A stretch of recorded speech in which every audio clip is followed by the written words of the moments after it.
Erте jaz ekкен картошканы бүгүн 3-iyun казып жиноо иштери башталды. Каласа.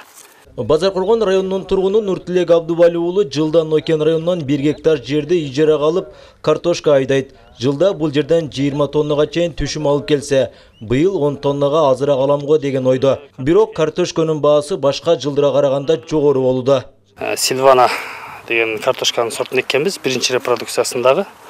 Бардык агротехнологиялар менен карадык. Мына бүгүн пышып жетти.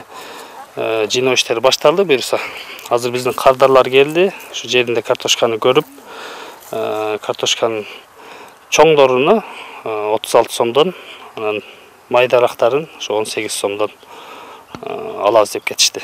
Буюрса аларга бүгүн жыйнап терип өткөрүп беребиз. Жылдага караганда негизи баа жакшы, өткөн жылга караганда баа кымбат. Түшүм жыйноо жумуштарына жергиликтүү тургундар тартылып, 20 адам күнүмдүк иш менен камсыз болгон.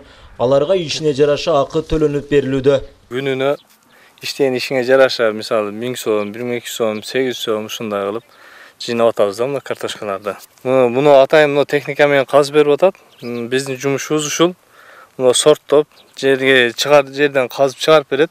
Аны биз мындай кылып эле терип, казбайбыз, мындай терип сорттоп каптап беребиз да. Арал айыл аймагы 5 айылдан турат. Алардын көпчүлүгү дыйканчылык менен алектенип келет. Дыйкандардын көйгөйлүү маселелеринин бири суга суу болуп келсе, бул аймакта суу маселеси чечилген.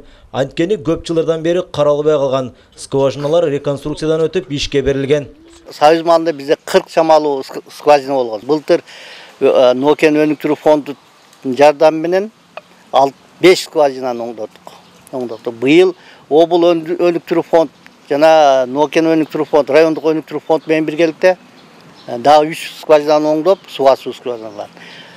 Кыйла дыйкандар суга суу тартышкыдан арылы калышты. Белгилей кетсек, Арал айыл аймагы боюнча жалпы 2026 гектар айдоо аянты бар болсо, анын 1370 гектары үлүш иретинде иштетилет. Ал эми 650 гектары мамлекеттик фондунун жерлери болгондуктан дыйкандарга ижара иретинде берилет. Ильяс Турдубай уулу, Баяман Тургуналиев, Ала Тоо 24, Жалал Абад облусу.